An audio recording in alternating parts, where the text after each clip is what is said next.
لا حول ولا قوة إلا بالله العلي العظيم. أعوذ بالله من الشيطان اللعين الرجيم. بسم الله الرحمن الرحيم. الحمد لله رب العالمين والعاقبة للمتقين والجنة للموحدين والنار للملحدين والعاصين والصلاة والسلام وتحية والإكرام نور الثقلين جد الحسن والحسين سيدنا ونبينا بالقاسم محمد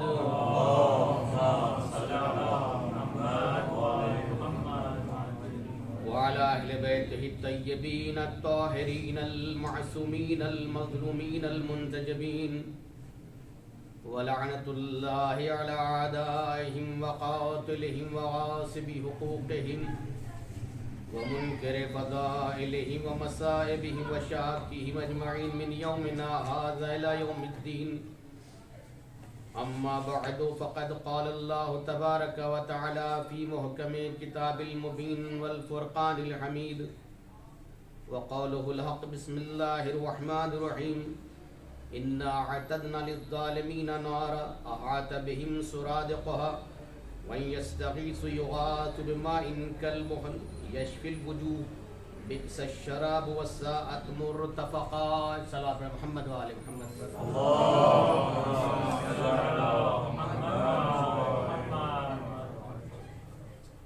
مظلوم اول و مظلوم آخر کی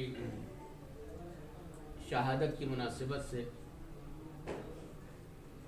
سورہ کہف کی آیت نمبر 29 کو سرنامہ کلام قرار دیا ہے کہ جس آیت کریمہ میں پروردگار عالم ظلم کرنے والوں پر ہونے والے عذاب کے حوالے سے آگاہ کر رہا ہے. جو لوگ ظلم کرتے ہیں، جو ظالم ہیں، ان کے اوپر کس طرح کا عذاب نازل کیا جائے گا، وہ کیسا عذاب ہوگا. کیونکہ مظلوم اول کی شہادت کی مناسبت سے اس فرش عزا کو بچھایا گیا ہے، اور آج کل اس زمانے میں خاص طور سے جو ظلم اور بربریت کا ماحول پھیلا ہوا ہے، اس حوالے سے میں نے اس موضوع کا انتخاب کیا.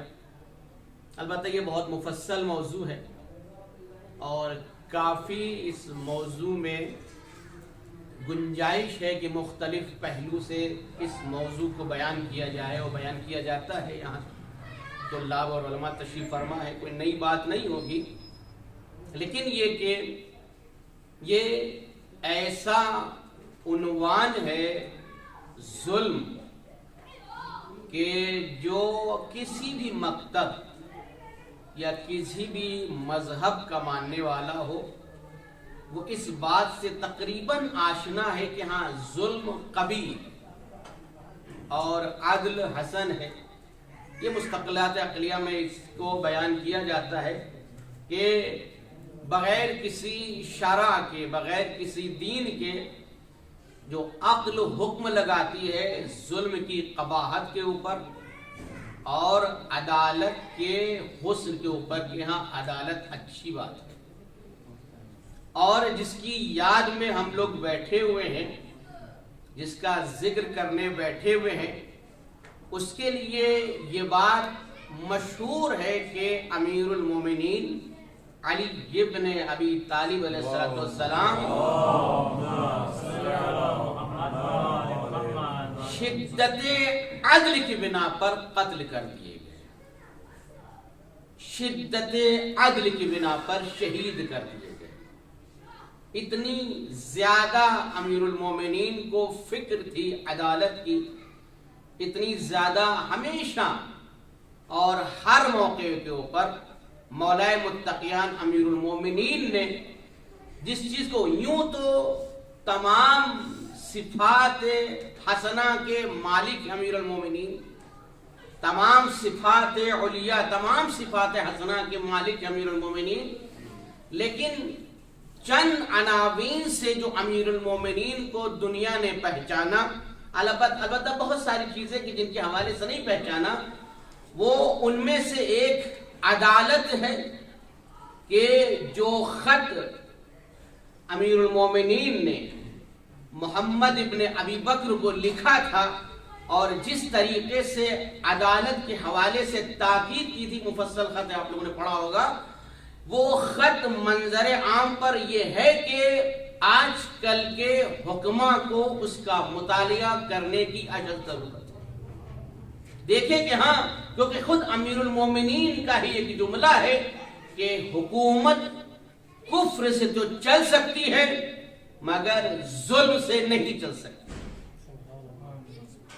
کفر سے تو چل سکتی ہے لیکن ظلم کے ذریعے سے وہ پائیدار نہیں رہ سکتی۔ قرآن کیا کہتا ہے ظلم کے حوالے سے، احادیث کیا کہتی ہے ظلم کے حوالے سے، امیر المومنین نے کیا کیا ارشاد فرمایا ہے ظلم کے حوالے سے، مفصل موضوع ہے۔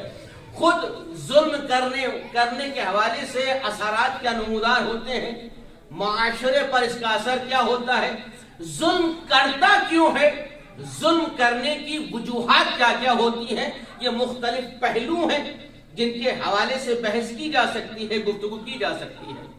عزیزان محترم، عزیزان والا، خود قرآن نے کیونکہ ظلم کا جو معنی کیا گیا ہے لغات میں، جس چیز کو بیان کیا گیا وہ بھی البتہ خود امیر المومنین کے جملے سے استفادہ کرتے ہوئے جو اہل لغت نے ظلم کا معنی کیا ہے وہ وضع الشیء علی غیر محلہ، ایک چیز کو رکھنا اس کے اس مقام پر جو اس کا مقام نہیں ہے، جو اس کا مقام اور منزلت نہیں، وہاں رکھنا اس کو کہا جاتا ہے ظلم۔ اور اسی کے مقابلے میں عدل، وضع الشیء علی محلہ، ایک شے کو اس کے مقام پر رکھنا کا یہ عدل ہے۔ لیکن یہ بات اتنی واضح نہیں ہے کہ اگر ہم کسی کے سامنے یہ کہیں کہ ایک شے کو، ایک چیز کے ایک جگہ پہ رکھنا یہی جو ہے وہ عدل ہے اور اس کو وہاں پر نہ رکھنا یہ ظلم ہے، تو یہ اتنی زیادہ واضح نہیں ہو سکتی ہے بات جب تک ہم ان آیات کا سہارا نہ لیں کہ جن آیات کریمہ میں، آیات میں خود ظلم کے مصادیق کو گنوایا گیا ہے۔ توجہ حضرات کی کہ جب تک وہ آیات ہمارے سامنے کھل کر بیان نہ کی جائیں کہ ظلم کے مصادیق خود قرآن میں کیا کیا گنوائے گئے ہیں۔ یہاں حافظ قرآن بیٹھے ہیں ہمارے سامنے، ان کو معلوم ہے تقریباً 81 مورد، 81 مورد، 81 مورد ان لوگوں کو پروردگار عالم نے گنوایا ہے کہ جو مورد ظلم کے موارد ہیں۔ معمولاً جو ظلم کی قسمیں کی گئی ہیں حدیث کی روشنی میں کہ ظلم کی 3 قسمیں کہ انسان ایک پروردگار کے اوپر ظلم کرتا ہے، ایک انسان وہ ہے کہ جو اپنے آپ پر ظلم کرتا ہے، ایک ظلم وہ ہے کہ جو ایک دوسرے کے اوپر ظلم کرتا ہے۔ یہ ہے کہ نہیں ہے؟ ایک صلوات پڑھیں محمد و آل محمد پر۔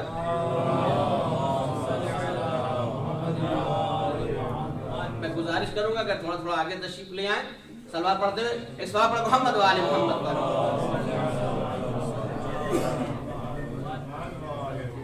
81 مورد، البتہ گروہ، جن گروہ کو پروردگار عالم نے ظالمین کے زمرے میں گنوایا ہے۔ 81 گروہ بنتے ہیں تقریباً قرآن مجید کی روشنی میں، اور خود جو آیات کریمہ ہیں، جو آیات ہیں، وہ تقریباً 290 کی تعداد ہے جو قرآن ظلم کے حوالے سے بیان کر رہا ہے۔ اس کا مطلب یہ کہ خود اسلام جو ہمارا دین، ہمارا مکتب، ہماری جو شریعت ہے، وہ سب سے زیادہ ظلم کے خلاف بولنے والی شریعت و دین ہے، قرآن ہے کہ نہیں ہے؟ یہ لوگوں کو اس بات کی شاید اطلاع نہیں ہے. البتہ چند لوگوں کی وجہ سے، چند لوگوں کی بنا پر بھی جو اسلام کو بدنام کیا گیا ہے اور جس طریقے سے اسلام کے چہرے کو پیش کیا گیا ہے وہ یہی کہ اسلام کو ایک دہشت گردی کا جو تصور پیش کیا گیا ہے، اسلام کو ایک ٹیررزم کا جو ہے وہ صورت پیش کی گئی ہے، وہ یہ کہ اسلام دہشت گرد ہے، اسلام ایک ایسی چیز جو تلوار کے زور سے پھیلا ہوا ہے اور فلاں نے ایسا ظلم کیا، فلاں نے ایسا کیا. یہ فلاں کا تو کام ہو سکتا ہے مگر اسلام کا کام نہیں ہو سکتا. یہ ہو سکتا ہے کسی غیرے کا ہو، یہ ہو سکتا ہے کسی اور کا ہو، یقیناً یہ اس کا فعل ہو سکتا ہے، لیکن اگر کسی کو اسلام سمجھانا ہو، اگر کسی کو دین سمجھانا ہو، اگر کسی کو شریعت سمجھانا ہو تو اسے قرآن کی آیات کے ذریعے سے یا ائمہ اطہار کی سیرت کے ذریعے سمجھانا پڑے گا. دیکھو اسلام یہ ہے، دین یہ ہے. تم کسی فرد کے ذریعے سے اسلام کو نہ سمجھو، تم کسی حاکم کے ذریعے سے اسلام کو نہ جانو، تم کسی بادشاہ کے ذریعے سے اسلام کو نہ جانو، بلکہ اگر تمہیں دین سمجھنا ہے تو آیات کا تمہیں مطالعہ کرنا ہوگا، روایات کا مطالعہ کرنا ہوگا. جو اصل اس دین اور شریعت کے نمائندے ہیں ان کی سیرت سے تمہیں آشنا ہونا پڑے گا. البتہ ان کی سیرت سے کون آشنائی کرائے گا؟ یہی طلاب حوزہ علمیہ کے جو ہے نجف میں ہو جائے قوم میں ہو، یہ آشنا کرائیں گے، کوئی اور آشنا نہیں کرائے گا. تو ان موضوعات کو ہمارے لیے ضروری ہے کہ ہم ان موضوعات کو سامنے رکھیں. مختلف طریقے سے لوگ جو ہے وہ باقاعدہ تبلیغ دین اسلام کر رہے ہیں، مختلف پہلو سے ضروری ہے کہ ہم لوگوں تک پہنچائیں کہ دیکھو ظلم جو اسلام واقعی اسلام حقیقی ہے وہ یقیناً ظلم کا متحمل اور حامل نہیں ہے، وہ ظلم کو برداشت نہیں کرتا ہے. وہ تو یہ کہتا ہے نہ ظلم کرو اور نہ ظلم کو برداشت کرو. وہ نہیں کہتا کہ نہ امیر المومنین کی حدیث موجود ہے، ایک خط میں نہج البلاغہ موجود، اس کا جملہ یہی ہے کہ جو ظلم کرتا ہے وہ خود اپنے اوپر اپنے لیے نقصان پہنچا رہا ہوتا ہے. امام نے ایک نامے میں لکھا ہے، خط میں لکھا ہے کہ جو ظلم کر رہا ہے، جو ظالم ہے، وہ نقصان اپنے لیے کر رہا ہوتا ہے اور تم کو فائدہ پہنچا رہا ہوتا ہے. لیکن اس کے بعد یہ بھی ہے کہ دیکھو، لیکن اس کا مطلب یہ نہیں کہ تم خوشی خوشی ظلم کو برداشت کرتے رہو اور ظالم کی ہر بات کے اوپر تم راضی رہو، ذرہ برابر چوں چرا نہ کرو. نہیں، تمہارا کام یہ ہے کہ تم ظالم کے مقابلے کھڑے ہو جاؤ. اسی لیے امیر المومنین علی بن ابی طالب علیہ السلام نے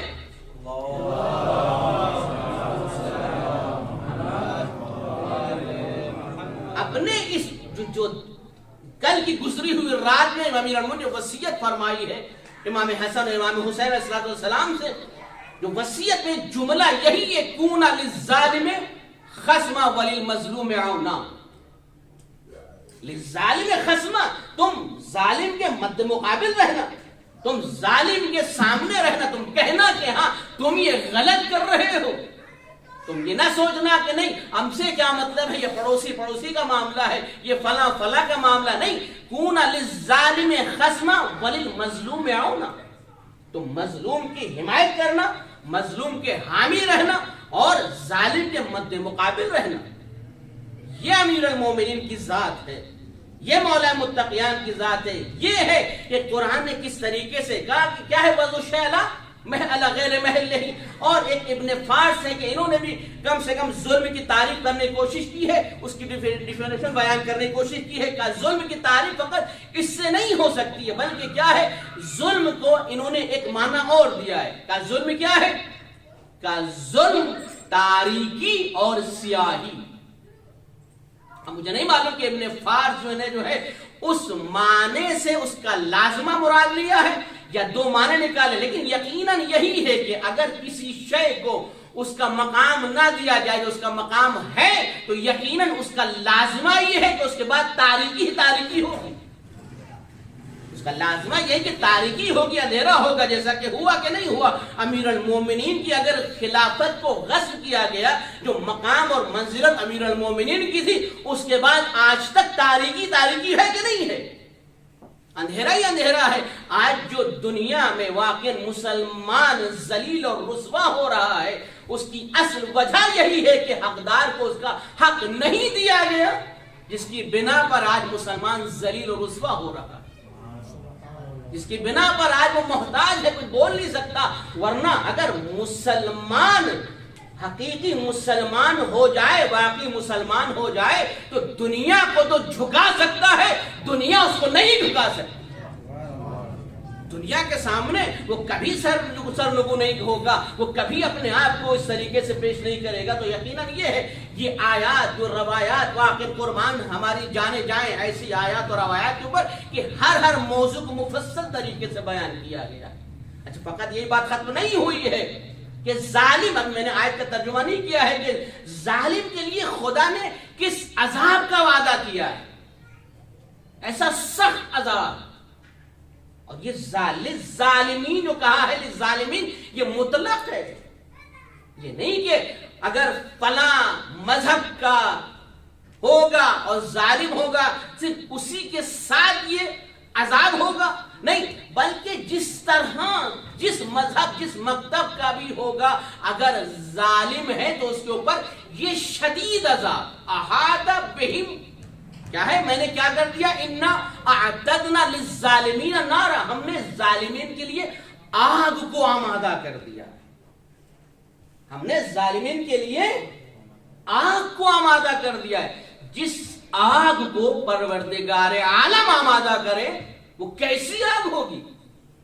یہی نہیں، یہ احاط بہم سرادقها، یہ ایسی آگ ہے کہ احاط بہم، ان ظالمین کو چاروں طرف سے اپنے لپیٹ میں لیے ہوگی، چاروں طرف سے، ہر طرف سے، کسی بھی طرف سے. کیونکہ آگ ممکن ہے کبھی ایک طرف سے جل رہی ہو، دوسری طرف سے نہ جل رہی ہو، ایک طرف سے اس کا شعلہ زیادہ ہو، دوسری طرف سے اس کا شعلہ زیادہ نہ ہو، کم ہو. نہیں، یہ ایسی آگ ہے کہ جو ظالمین کو چاروں طرف سے لپیٹے ہوگی، ہر طرف سے. سرادق کا معنی جو کیا گیا ہے لغت میں وہ قناعت کا معنی کیا گیا ہے. قناعت کا معنی یعنی قناعت ایسی ہوتی کہ انسان کو ہر طرف سے اس کو اپنے گھیرے میں لی ہوتی. اب اس آگ کے بعد جو یہ آگ ہے اس کے بعد انسان آہ ویلا کرے گا، یقیناً فغا کرے گا، یقیناً چیخے گا، چلائے گا. ان یستغیثوا، جب وہ چیخے گا، فریاد کرے گا، استغاثہ کرے گا، یغاثوا، اس کی اس استغاثہ کے اوپر یقیناً جواب دیا جائے گا. لیکن کیسا جواب دیا جائے گا، کس طرح کا جواب دیا جائے گا؟ یغاثوا بماء کالمہل، جواب دیا جائے گا، لیکن کیسا؟ اس کے اوپر ایک تو آگ کے شعلوں میں لپٹا ہوگا ظالم، آگ کی لپیٹ میں ہوگا ظالم، اور اس کے باوجود جب وہ استغاثہ کرے گا، فریاد کرے گا، تو اس کے اس فریاد کرنے کے عوض میں اس کے اوپر کھولتا ہوا ایندھن ڈال دیا جائے گا. یہاں پر معنی یہ کیا مہل کا، یعنی وہ دھات جو زمین سے یعنی جب نکلتی ہے، جب وہ جوالا مکھی جسے کہا جاتا ہے پھٹتا ہے، تو کس طریقے کی آتش جو ہے وہ باہر آتی ہے اور چیزیں گھل کر، یعنی جیسی چیز ہو اس آتش کے ذہن میں گھل جایا کرتی ہے. لوہا ہو تو گھل جایا کرتا ہے، ویسا تیل اس کے اوپر ڈال دیا جائے گا. یشفی الوجوہ، اس کا چہرہ جھلس جائے گا، اس کا چہرہ جھلس جائے گا. بئس الشراب، کتنی خراب یہ شراب ہے، کتنی خراب، کتنا دردناک، کتنا خراب اس کا ٹھکانہ ہے. یہ خدا کہہ رہا ہے، کس کے لیے؟ ظالمین کے لیے، ظلم کرنے والوں کے لیے، جو ظلم کرتے ہیں ان کے لیے پروردگار عالم کی طرف سے یہ وعدہ عذاب ہے کہ جو لوگ ظلم کرتے ہیں، جو ظلم کرتے ہیں ان کے لیے. اچھا، فقط جو ظلم کرتے ہیں انہی کے لیے نہیں ہے.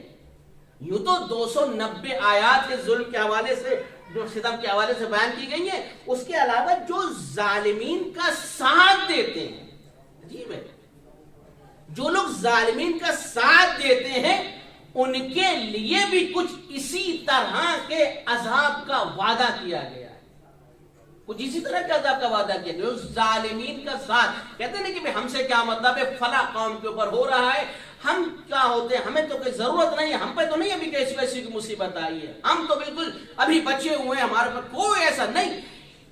قرآن کی آیت کریمہ ہے سورہ ہود کی یا ظاہراً 113ویں آیت کہ جس میں جو لوگ ظالمین کے سامنے جھکتے ہیں، جو لوگ ظالمین کے سامنے جھکتے ہیں، ظلم کرنے والوں کے سامنے جھکتے ہیں، ان کے لیے قرآن کہہ رہا ہے وَلَا تَرْكَنُوا إِلَى الَّذِينَ ظَلَمُوا فَتَمَسَّكُمُ النَّارُ. جو لوگ ظلم کرتے ہیں ان کے سامنے جھکو نہیں، ان کو اپنا مسیحا نہ بناؤ، بلکہ امیر المومنین کی اس حدیث، اس وصیت کے اوپر عمل کرو. کیا؟ کون للظالم خصما وللمظلوم عونا. ایک صلوات پڑھے محمد و آل محمد پر.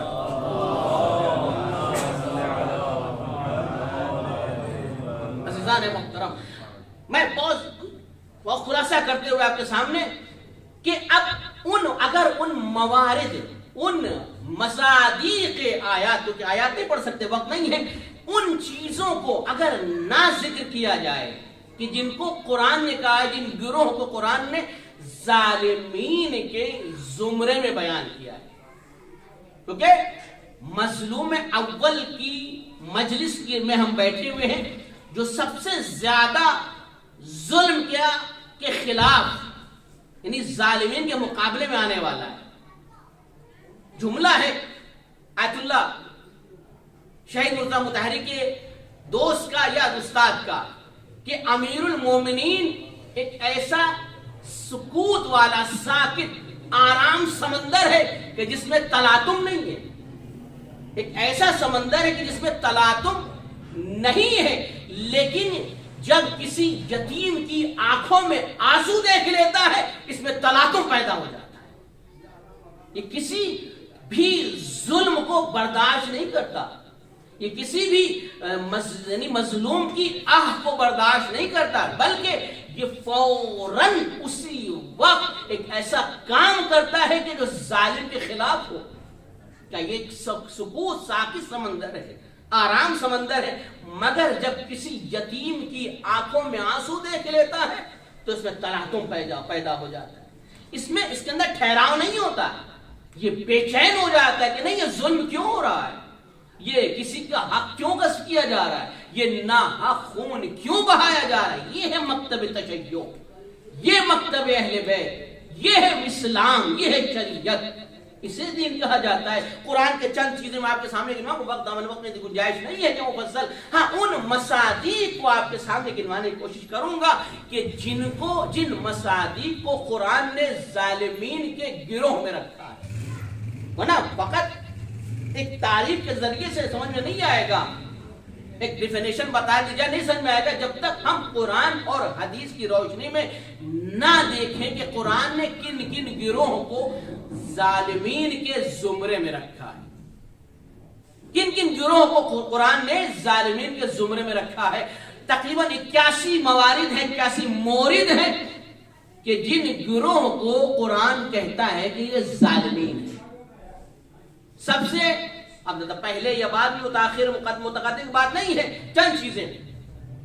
قرآن ان گروہ کو، اس گروہ کو ظالم کہتا ہے کہ جو نعمت کا کفران کرتے ہیں، جو کفران نعمت کرتے ہیں، قرآن اس گروہ کو ظالم کہتا ہے. یقیناً ایسا ہی. اب نعمت کیا ہے؟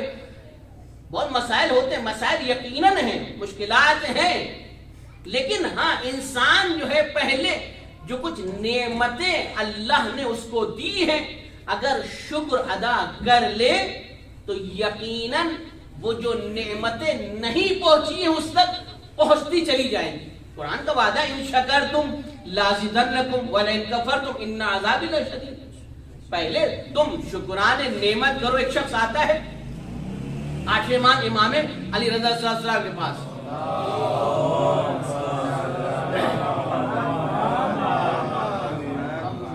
آنے کے بعد کہتا ہے مولا میں پریشان ہوں، میرے ساتھ مشکلات ہیں، میں گرفتار ہوں، مجھے کچھ عطا کیجئے۔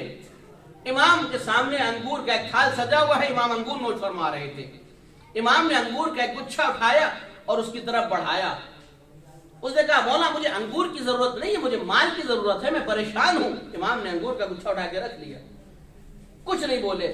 لیکن ایک امام کا صحابی اور آتا ہے اور آنے کے بعد امام کے سامنے عرض ادب کرتا ہے، سلام کرتا ہے۔ امام اس کو انگور کا ایک دانہ اٹھا کر اس کے سامنے پیش کرتے، کہتا مولا شکریہ آپ کا، مجھے اس کی ضرورت نہیں تھی، میں صرف عرض ادب کے لیے آیا تھا، میں آپ سے ملاقات کرنے آیا تھا۔ جب اس نے شکریہ ادا کیا تو امام نے اس کے لیے اس کے سامنے انگور کا پورا گچھا دیا۔ اس نے پھر شکر ادا کیا، کہا مولا مجھے اس کی ضرورت نہیں تھی، مولا آپ کا شکریہ کہ آپ نے مجھے انگور کا ایک گچھا عطا کیا۔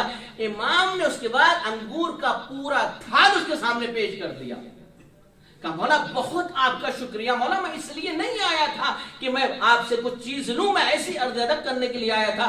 امام نے کہا انگور کے باغ، جو انگور کا باغ ہے وہ اس کے نام لکھ دو۔ تو جب حضرات کہ جو انگور کا باغ ہے وہ اس کے نام لکھ دو۔ اس نے پھر شکریہ ادا کیا، مولا آپ کا بہت شکریہ، میں اس لیے نہیں آیا تھا، میں عرض ادب کرنے آیا تھا کہ جو انگور کے باغ کے اطراف میں جو زمین ہے وہ بھی اس کے نام لکھ دو۔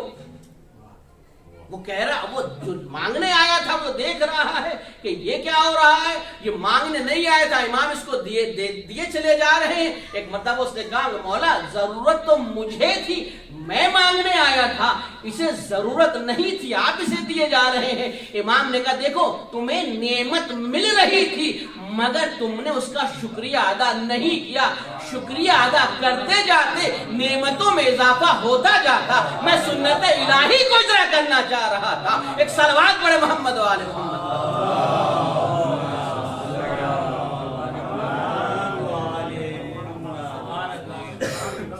ایسا ہی ہے کہ پہلے انسان شاکر بنے۔ البتہ نعمتیں کیا کیا ہیں، کون سی نعمتیں ہیں، کیا کیا نعمتیں ہیں، انسان کہاں تک ان نعمتوں کا شکریہ ادا کرتا چلا جائے گا۔ جو عظیم نعمت، بڑی نعمت جس کے لیے سوال ہوگا وہ کوئی اور نعمت نہیں۔ مفسرین نے لکھا اہل بیت کے حوالے سے کہ عظیم نعمت جس کے حوالے سے سوال کیا جائے گا وہ ولایت علی ابن ابی طالب علیہ السلام۔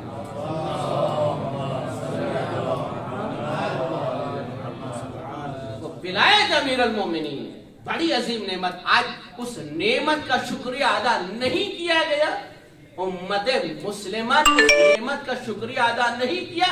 آج امت مسلمہ کا حال کیا ہے، کبھی کسی کے دروازے کے اوپر ہے، کبھی کسی کے دروازے، کبھی کہیں ذلیل ہو رہی ہے، کبھی کہیں ذلیل ہو رہی ہے۔ اگر اس نعمت کا شکریہ ادا کر لیتے تو دنیا میں آج مسلمان ذلیل نہ ہوتا، دنیا میں آج مسلمان ذلیل نہ ہوتا۔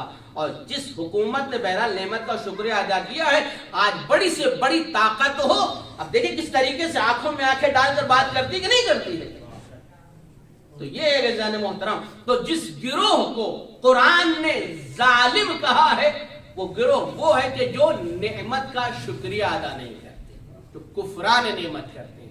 بہت سارے موارد ہیں، میں سوچا تھا کس کو پڑھوں کس کو نہیں پڑھا جائے گا، دامن وقت میں اتنی گنجائش نہیں ہے کہ ہر مورد کو پڑھا جائے، لیکن چند چیزیں کہ جس کے لیے جس گروہ کو قرآن نے ظالم کہا ہے۔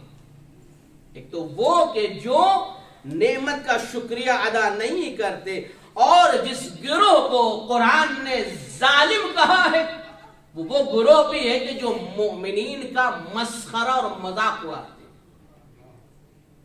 جو مومنوں کا خدا ان کو بھی ظالم کہہ رہا ہے، خدا ان کو بھی ظالم کا، یہ بھی ظلم کرنے والے ہیں۔ یقیناً مومن کا وضع الشیء علی غیر محلہ ہی کا اگر مانا جائے، یقیناً مومن کا احترام تھا، مومن کو کا احترام کرنا ضروری تھا۔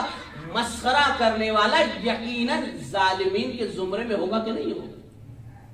جو مومنین کا مذاق اڑاتا ہے، جو مومن کا مسخرہ کرتا ہے، آیات الہی میں جو نوک جھونک کرتے ہیں، اللہ کی نشانیوں میں جو نوک جھونک نکالتے ہیں، جو ایک یہ نہیں ہونا چاہیے تھا، ایسا ہونا چاہیے تھا، صبح کی 2 رکعت نماز نہیں ہونا چاہیے تھی، صبح نماز ہی نہیں ہونا چاہیے، مثال کے طور پر قرآن ان گروہ کو بھی، ایسے لوگوں کو بھی ظالمین کے زمرے میں گنتا ہے۔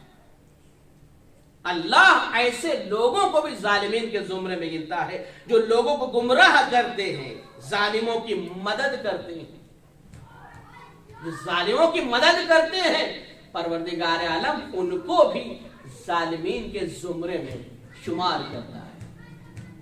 صفوان جمال کے تو واقعہ ہے کہ نہیں ہے؟ جب ساتھ امام کے سامنے یہ معاملہ پیش ہوا، کہا کیا تم جب تک تم نے اس کو اونٹ دیے ہیں، مدد ہے کہ نہیں ہے یہ، کیا تم اس وقت تک اس کے زندہ رہنے کی دعا نہیں کرتے کہ کم سے کم زندہ واپس آ جائے تاکہ ہمارے اونٹ ہم تک مل جائیں؟ کیا یہ اونٹ کی فکر میں تم اس ظالم کی مدد کر رہے ہو؟ گویا اس کے ساتھ ہو، گویا اس کے ساتھ ہو۔ یعنی یہ ظالمین کی جو مدد کرتے ہیں، ایسے لوگوں کو بھی خداوند عالم ظالمین کے زمرے میں استعمال کرتا ہے۔ یہودیوں اور عیسائیوں کے ماتحت رہنے والوں، ان کے ماتحت رہنا، ورنہ مسلمان کا حق نہیں ہے کہ وہ کسی اور کے ماتحت، حکومت اصل حکومت جو ہے وہ اسلام کی ہونا چاہیے، مسلمان کی ہونا چاہیے۔ تمہارا حق نہیں ہے، تمہارا حق یہ ہے کہ تم حاکم بن کے رہو، تم کسی کے ماتحت کام نہ کرو۔ یہ پیغام اسلام ہے، پیغام شریعت ہے۔ مفضول کو افضل کی برابری اگر کوئی قرار دیتا ہے، میں بہت جلدی لے آپ کے سامنے اور ساری چیزیں نہیں پڑھ پاؤں گا، جو مفضول کو، ایک چیز شے مفضول ہے، اس کی کوئی فضیلت نہیں ہے، لیکن اس کو افضل کی برابری دے رہا ہے، اس کے مقابلے میں رکھ رہا ہے، کہ یہ گروہ بھی ظالمین کا گروہ ہے۔ ایسے لوگ بھی ظالمین کا گروہ میں جن کا شمار کیا گیا ہے، جن کا حساب کیا گیا ہے۔ اس کا مطلب یہ کہ حق تو یہ ہے کہ نہیں، افضل کو وہ درجہ دیا جائے، اعلیٰ کو وہ درجہ دیا جائے، وہ مقام اور منزلت دی جائے جو اس کا مقام منزلت ہے، لیکن مفضول کو اس کا مقام دیا جا رہا ہے جو افضل کا درجہ ہے کہ نہیں تم ظالم ہو۔ وضع الشیء علی غیر محلہ، کہ تم نے جو ہے اس بات کا اقرار کیا ہے اور تم اس کے متحمل ہوئے، تم نے یہ کام کیا ہے کہ مفضول کو وہاں پہنچا دیا ہے کہ نہیں؟ جناب زینب سلام اللہ علیہا نے جو یزید کے سامنے خطبہ دیا تو اس میں یہی صرف یزید کو ہی نہیں لتھیڑا تھا، بلکہ ان کا بھی نام لیا تھا کہ ان کا بھی حشر وہی ہوگا، ان کا بھی حشر وہی ہوگا۔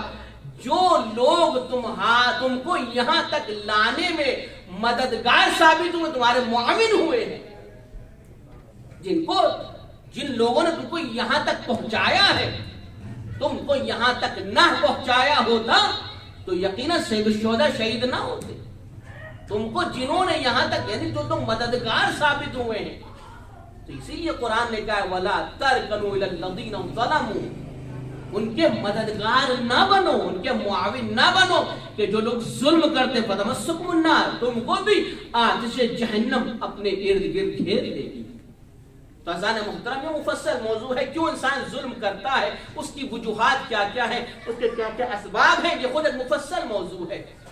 انسان جو ظلم کرتا ہے، جو وجہ بنتی ہے، ان وجوہات کو بیان کیا گیا ہے آیات قرآنی میں، کہ اس کی وجہ یہ ہے کہ اگر انسان شرک کرتا ہے، جب انسان مشرک ہو جاتا ہے تو اس کی وجہ ظلم بنتی ہے، ظلم کرنے لگتا ہے کہ نہیں ہے؟ یعنی واقعا مشرک ہو جائے، شرک کرنے لگ جائے تو اس کی سبب ظلم، البتہ شرک خود ایک ظلم ہے، ظلم عظیم ہے، اور ایسا ظلم ہے کہ خداوند عالم اس کو معاف نہیں کرے گا۔ خود وجہ بھی ہے اور ظلم بھی ہے۔ بھئی حق تو یہ تھا کہ تم اپنے خالق کی پرستش کرو، حق تو یہ ہے کہ تم اپنے خالق کی پرستش کرو جس نے تم کو پیدا کیا ہے، جو تم کو سانس دے رہا ہے، جو تم کو زندگی دے رہا ہے، مگر تم پرستش اس کی کر رہے ہو، کہ جس کا کچھ معلوم ہی نہیں ہے کہ وہ خدا ہے بھی کہ نہیں ہے کہ نہیں ہے؟ یہ ایک بڑا ظلم عظیم ہے کہ نہیں؟ جو خدا جس کو معاف نہیں کرے گا حدیث کی روشنی میں کہ یہ ظلم ایسا ظلم ہے کہ لا یغفرہ اللہ، اللہ اس کو معاف نہیں کرے. کیوں؟ خدا کہہ رہے کہ پیدا تو ہم نے کیا ہے، خلق تو ہم نے کیا ہے، زندگی تو ہم دے رہے ہیں. زمین پر میری زمین پر تم چل رہے ہو، ہماری زمین میں تم چل رہے ہو، لیکن دم کسی اور کا بھر رہے ہو. عزیزان والا، سمجھانے کی ضرورت ہے کہ دیکھو جو پیدا ہو جائے، معلوم نہیں پیدا ہوا بھی تھا کہ نہیں ہوا تھا، یہ تم کو بتا دیا گیا، جو پیدا ہو جائے وہ تمہارا معبود نہیں ہو سکتا. جو دنیا میں پیدا ہو جائے وہ تمہارا خالق نہیں ہو سکتا. خلق ہوا ہے تو اس کا کوئی اور خالق ہے. نہ پیدا ہونے والا تمہارا خالق ہو سکتا ہے، نہ مر جانے والا تمہارا خالق ہو سکتا ہے. جو پیدا ہو جائے وہ مخلوق ہے، جو مر جائے مخلوق ہے. ایک صلوات پڑھے محمد و آل محمد پر.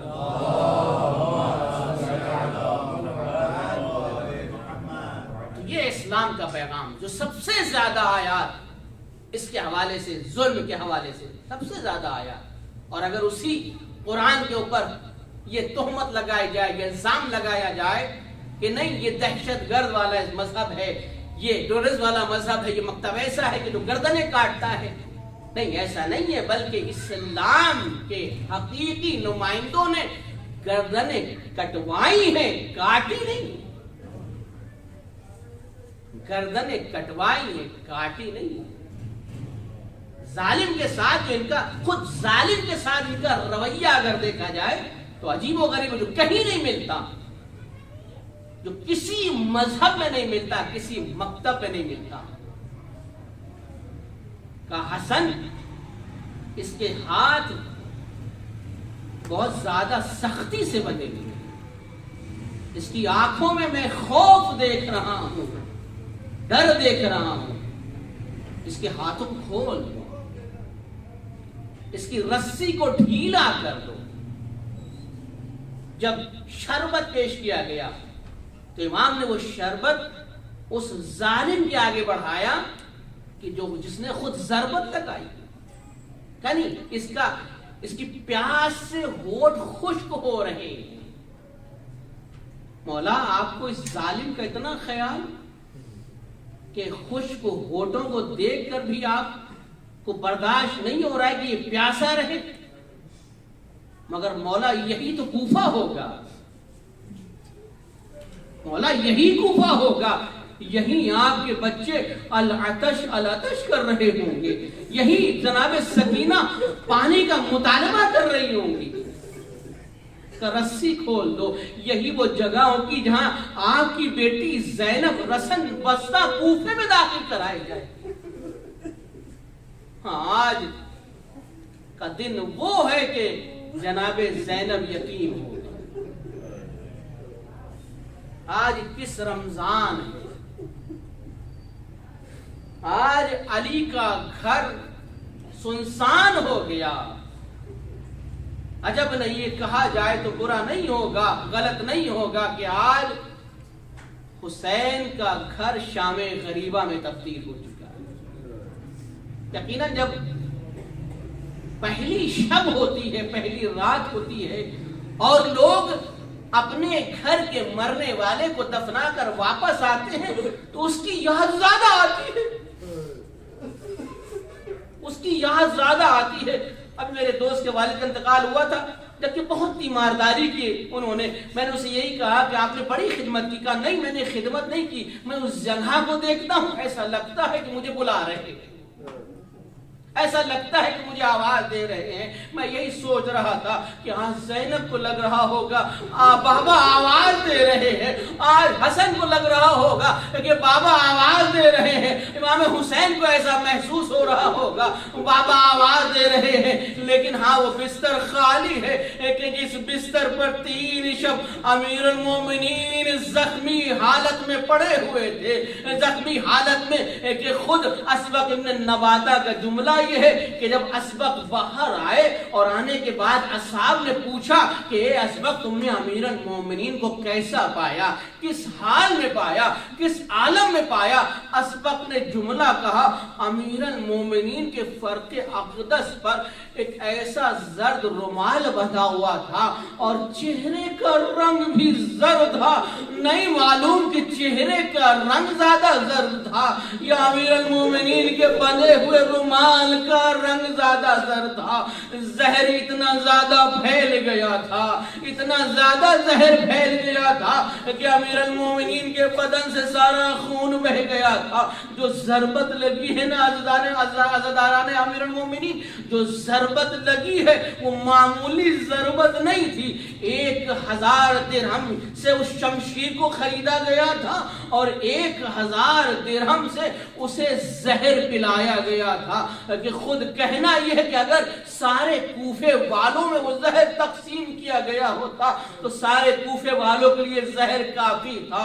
امیر المومنین کے فرق اقدس پر جو ضربت لگی ہے تو جملے یہ ہیں کہ آپ کی آدھی پیشانی سے زیادہ آپ کا سر زخمی ہو چکا تھا، آپ کی ابروں تک وہ، کیونکہ جب امام سجدے سے بلند ہو رہے تھے، سجدے سے اٹھ رہے تھے، اسی وقت ابن ملجم کی پوری پرزور شمشیر لگی کہ امیر المومنین تڑپ گئے تھے، آرازی فست و رب الکعبہ، اور خاک مسجد کوفہ کو اپنے سر پر ڈال رہے تھے۔ امیر المومنین آج شہید ہو گئے، امیر المومنین آج دنیا سے چلے گئے، کوفے کے یتیم پھر سے یتیم ہو گئے، کوفے کے یتیموں کا پرسان حال اٹھ گیا، کوفے کے پوچھنے والوں اس میں آج امام مولا کائنات اس دنیا سے اٹھ گئے۔ ہاں اذان محترم، جب امام حسن اور امام حسین امیر المومنین کو نجف اشرف سے دفنا کر واپس آ رہے تھے، کیونکہ آج وہ دن ہے کہ امیر المومنین کا گھر سنسان ہو گیا، زینب یتیم ہو گئی، جب واپس آ رہے تھے تو ایک خرابے سے کسی کے کرہنے کی آواز کو سنا، ایک خرابے سے کسی کے کرہنے کی آواز کو سنا۔ آپ دونوں شہزادے اس خرابے میں پہنچے، دیکھا ہے کہ ضعیف ہے، ایک ناتوان ہے، ایک نابینا ہے، جو کر رہا ہے کہ بھائی تم اس عالم میں کیسے بیٹھے ہو، یہاں کس طریقے سے بیٹھے ہو؟ کہا ایک ہمارا پرسان حال تھا، ایک ہمارا پوچھنے والا تھا، ایک ہمارے خیر گیری کرنے والا تھا، مگر 3 دن ہو گئے وہ نہیں آیا، 3 شب گزر گئی وہ نہیں آیا۔ کہا کون تھا؟ کہا کبھی نام نہ بتایا، یہی کہتا تھا کہ غریب کے پاس بیٹھا ہے، ایک مسکین کے پاس بیٹھا ہے، مجھے اپنے ہاتھوں سے نوالے کھلاتا تھا، میرے بدن کی گرد و خاک کو صاف کرتا تھا۔ ایک مرتبہ حسنین نے کہا اے میرے بھائی اب اس کا انتظار نہ کرنا، اس دنیا سے رخصت ہو چکا ہے، وہ کوئی اور نہیں۔ ارے ہمارا بابا علی ابن ابی طالب تھا، یہ سننا تھا۔ ایک مرتبہ ساروں قطار رونے لگا، کہا مجھے علی کی قبر پر لے چلو، مجھے میرے مولا کی قبر پر لے چلو، میں اپنے مولا کی قبر پر جانا چاہتا ہوں۔ دونوں نے بازوؤں کو پکڑا، امیر المومنین کی قبر پر لے کر پہنچے۔ ارے یہ ضعیف، یہ ناتوان امیر المومنین کی جدائی کو برداشت نہ کر پایا، تڑپ کر وہی اپنی جان کو دے دیا۔ میں کہوں گا اے مرد مومن، چند دن کا ساتھ تھا تیرا، امیر المومنین کو تو نے دیکھا نہیں تھا، تو ان سے آشنا نہیں تھا، تو برداشت نہ کر سکا، اس دنیا سے چلا گیا۔ ارے حسنین کے دل سے پوچھو، زینب ام کلثوم کے دل سے پوچھو، علی جیسے بابا کو کھو دیا، اے بابا آپ کو کہاں سے لائیں گے؟ اے بابا علی علی کس کو پکاریں گے؟ وَسَيَعْلَمُ الَّذِينَ ظَلَمُوا أي منقلب ننقلب إنا لله وإنا إليه راجعون.